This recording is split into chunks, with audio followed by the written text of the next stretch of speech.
It's been about a week of making my starter. Every day I fed it. It looked very good and promising because of the flour that I was using, which is the all-purpose flour from Gloria. So I'm going to open it and show you. Look at that. This looks like very good, healthy starter. This is the best I've made so far since I've been here for about 2 months, almost 3 months now. So it looks ready to bake with. It might not be ready yet, but it's very promising. It's looking good. It doesn't have any kahm yeast like previous starter. So I'm going to make a mini bread roll that I'm going to make. I have 100 grams of all-purpose flour here. Like I said before, I can't find any bread flour in most shops. It's not available. I have to travel further out to get it, which I am not ready to do yet.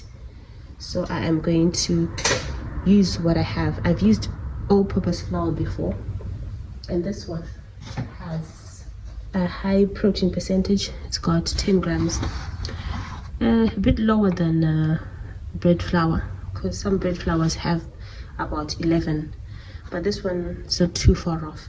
So I'm going to use it. Actually, some bread flours have 10 grams of protein. So I'm going to bake. I'm going to get some of the starter. Oh, this looks very, very good and healthy. I'm not weighing it. Starter doesn't really matter how much you add. You can add as little as that, or some recipes even call for 1-to-1 flour and starter. But if you're worried about measurements, maybe 20-30 grams should do. But you can also use 30 grams of starter for a loaf of bread, which is about 50 grams, which has about 500 grams of flour, and you can actually use about 30 grams of yeast in that, especially on a very hot day when you don't want it to rise too quickly. So okay, now I'm going to add, I just mix that a little bit, then I'm going to add my salt. I add my salt right in the beginning. No need to worry about it stifling growth or anything like that. And finally the water. So I like sourdough, just flour, salt and water. Okay. I don't like to deal with very wet dough. Even though I can, it needs a lot of patience, but for this I'm not going to do that. There's absolutely no need. I bake our everyday bread like I've mentioned before, and I wouldn't if it took too much of my time. Being in a household with lots of children, I like easy cooking and baking. Okay, so this is ready. I don't mix it until it's very, very mixed in.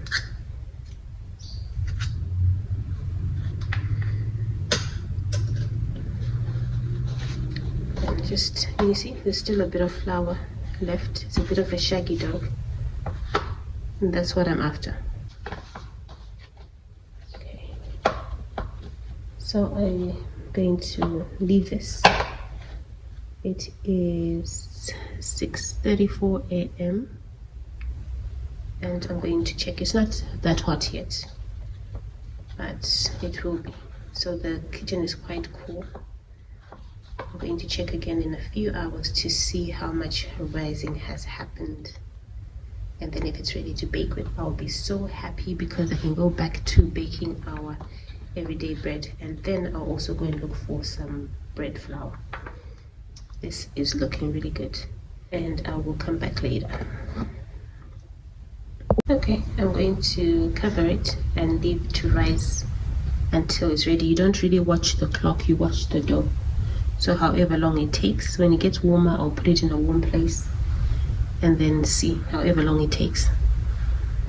I like the text on the towel, wakey wakey, good morning, rise and shine, which is kind of like what we really want for this sourdough bread.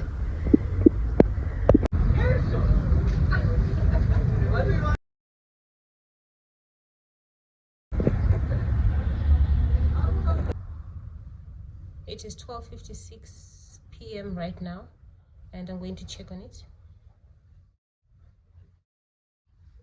It doesn't look like anything is happening at all. The rise is not happening much, so maybe the starter is not ready yet, even though it's got good signs. It looks promising. I'm going to bake it though.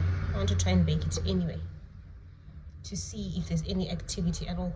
I can see right now there is no activity, but I don't know, maybe just behaves differently since I've been having different results with different types of flowers. So I'm going to try it. It's a bit sticky, so I just need to shape it. So I'm going to put some flour on my hands.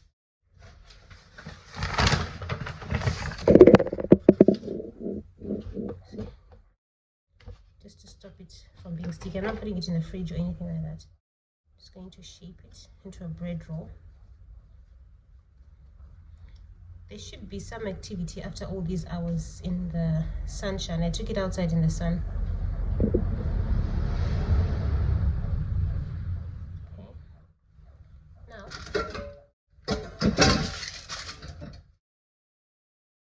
I'm going to bake it in my enamel roaster. It's a 9-inch oval one. Just gonna shape it like that. Okay. And I'm going to leave it in there.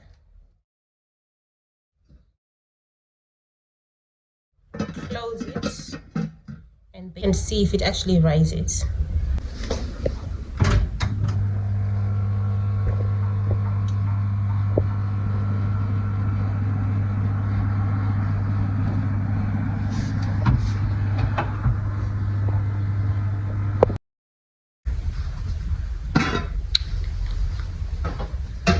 The starter is definitely not ready, but it rose a little bit and it's a bit fluffy, so I'm going to leave it here to cool, and then I'll cut it to see what it looks like inside. I left it to cool, and like I said, nothing. It's like a rock. It did not rise at all, but anyway, I'll still cut it.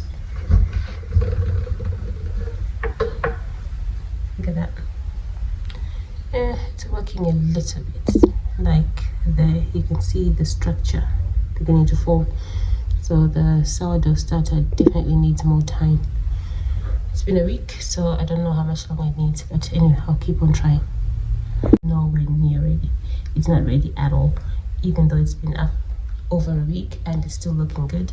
So I have to keep on feeding it. If the jar gets too small for the feed, I'll discard some of it, throw it away, discard starter, or feed it to plants. I've heard watering plants is good with it, so I might end up doing that. And the starter is still looking good and bubbly. I fed it last night, so the jar is getting smaller. It's risen a lot, because when I feed and stir it, it's about here, and then when I leave it, it rises. So that's a very good sign. So I just need to be a bit more patient, maybe give it another week of feeding and see how it goes.